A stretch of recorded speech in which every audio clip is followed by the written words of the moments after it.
of the world. Who would benefit?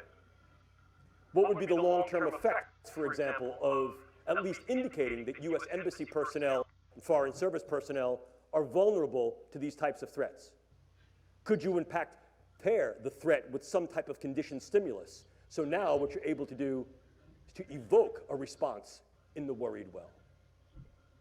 I only offer possible suggestions for your speculation and your consideration, if you will. We can even go further.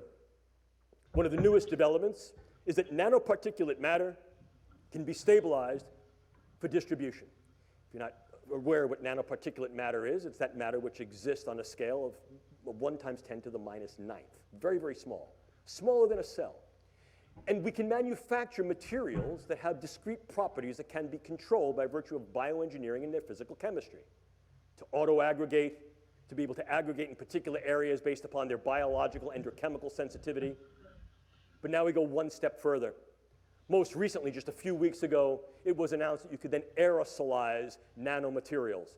And go one step further, I can create small robotic units, controllable robotic units at the nanoscale, and that these too can be aerosolized to create a nanoswarm of biopenetrable materials that you cannot see, that can penetrate all but the most robust biochemical filters, that are able to integrate themselves through a variety of membranes, mucous membranes, and wherever, mouth, nose, ears, eyes, can be then uptaken into the vascular system to create clumping, can affect the vascular system of the brain, or can directly diffuse into the brain space, and these can be weaponized.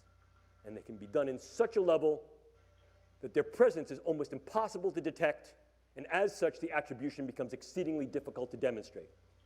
How much of this material would I need? Take a look. This is the front of my pen.